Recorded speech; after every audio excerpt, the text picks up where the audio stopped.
Olá, leitores do UOL Carros, estamos fazendo aqui o duelo entre o Citroën C3 e o novo Hyundai HB20. Os dois aí que são recém-chegados no mercado brasileiro, né? O C3 tem 3 meses, o HB20 tem 7, 8 meses mais ou menos desde o lançamento. E aí, qual dessas novidades você deve levar para casa? Vale destacar, até pelo que vocês já podem ver talvez imediatamente aqui, né? A pegada, né, de carroceria dos dois é um pouco diferente. O C3, os dois são hatches compactos, mas o C3 ele tem uma percepção muito maior de ser um SUV, né? Pela altura em relação ao solo. E o espaço interno dos dois é muito bem explorado, vocês vão ver isso logo a seguir quando a gente entrar lá. Mas a gente vai começar aqui com alguns destaques do exterior, né? Aqui o Citroën, aquela proposta irreverente, né, dos franceses, eles exploram muito essa questão das linhas, né, das linhas fluidas. Você vê isso também pela assinatura de LED aqui do farol, né, de luz diurna de rodagem. Você tem aqui uma grade em colmeia na parte de baixo. Nas laterais, essas molduras aqui no arco de roda. Rodas que são de 15 polegadas, com esse acabamento aqui em grafite. A gente tem aqui bastante black piano aqui nas capas de retrovisor, no teto ali, que tem uns racks de teto também.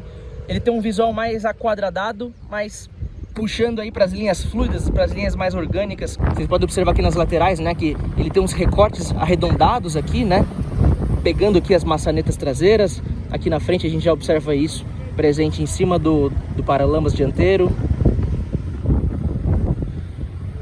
Nas duas extremidades do capô, interessante falar, isso você pode observar até do interior do carro, ele tem esses ressaltos, então dá uma impressão maior de robustez, de largura, né? Enquanto isso aqui na traseira, a gente vê mais desse caimento aqui do teto aquadradado também, que puxa aí bastante a inspiração dos SUVs. A assinatura aqui traseira, ela faz esse desenho nesse formato bem aqui, né? Com a lanterna ligada você pode observar isso melhor. Aqui a gente tem um detalhe na coluna, né? Esses dois riscos aqui que fazem bem a divisão da coluna C, coluna traseira do carro. E agora a gente passa aqui para o Hyundai HB20. Vocês veem que ele também tem linhas modernas, né? O C3 não é que é porque ele é mais quadrado que ele é menos moderno, pelo contrário, é a forma como os designers vão explorar, né? E aqui a gente nota realmente a evolução da antiga geração do carro. Agora ele tem esses formatos mais geométricos aqui das grades, né? Aqui eles tentam preservar um pouco mais a cor do carro, né, nos acabamentos plásticos ali, no para-choque, por exemplo. A gente tem também essa passagem de ar, e ela é realmente uma passagem de ar, ela não é falsa. Vocês podem ver até ali o vazado dela, né? Ele não tem, nessa versão, assinatura de LED, não tem as luzes diurnas. Ao contrário do C3 é roda de ferro. E os preços são bem parecidos, vocês vão ver na matéria, a gente vai colocar para vocês darem uma conferida. Mas os dois são aro 15, aqui nas laterais, né, eles gostam mais de umas linhas mais contínuas do que no C3, né? Então elas vêm daqui, vêm fazer esse formato que cai ali atrás, né? Aqui embaixo também a gente pode observar isso. Só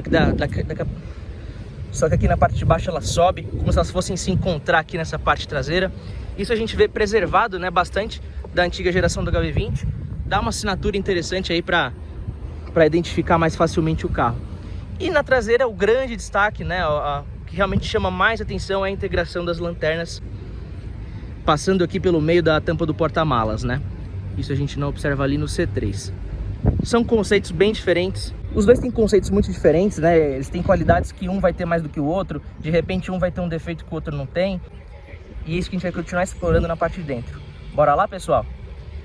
E agora chegamos no interior do Hyundai HB20. Então a gente vai começar aqui com algumas impressões para vocês. Ele tem um visual um pouco mais conservador, talvez, do que o Citroën C3, que está bem ali. E vocês vão ver daqui a pouco o que a gente achou do interior dele. Começando aqui pelo volante multifuncional de 3 raios. Tem ali o painel que ele mistura, né, os mostradores analógicos com o computador de bordo central.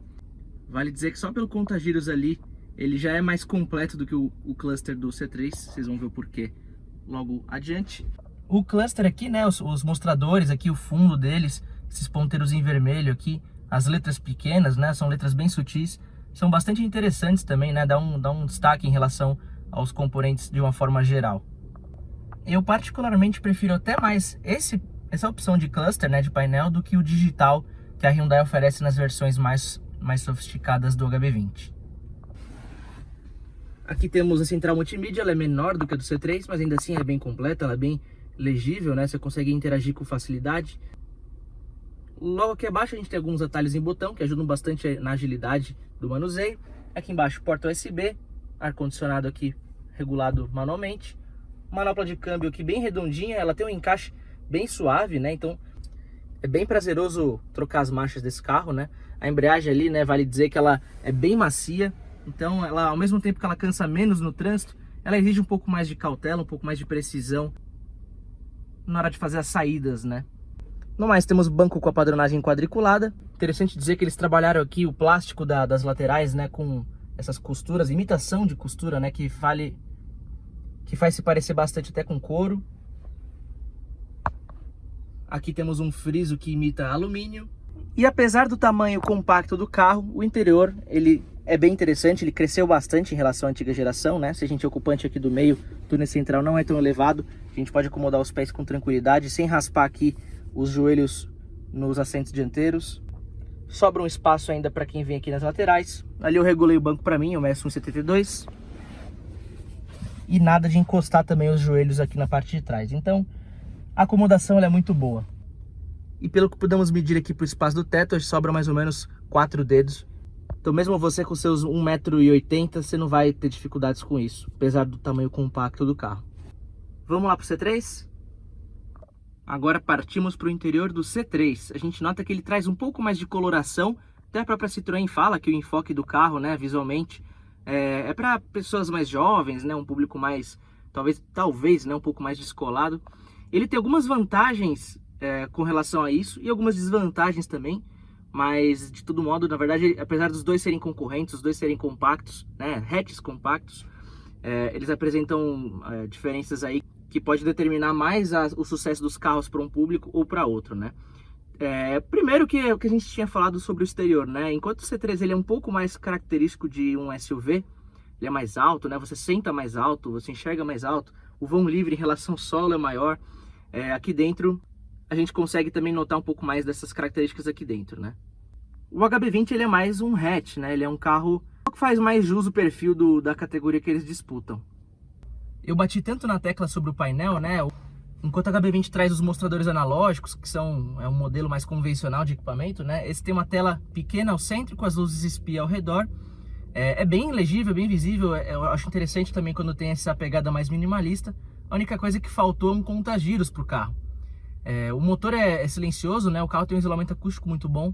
Tem vezes que você acaba nem percebendo em que rotação você tá, se é hora de trocar marcha ou não. Ele até tem um indicador de troca de marcha, mas de repente, como é um motor 1.0, enfim, você não consegue subir uma ladeira tão facilmente de segunda marcha, por exemplo, quando você está mais devagar. Ele até pode falar para você se manter na marcha, mas seria legal você reduzir. Então nem sempre esse indicador acaba sendo tão ideal para a dirigibilidade quanto, enfim, o que ele quer sugerir para você, né?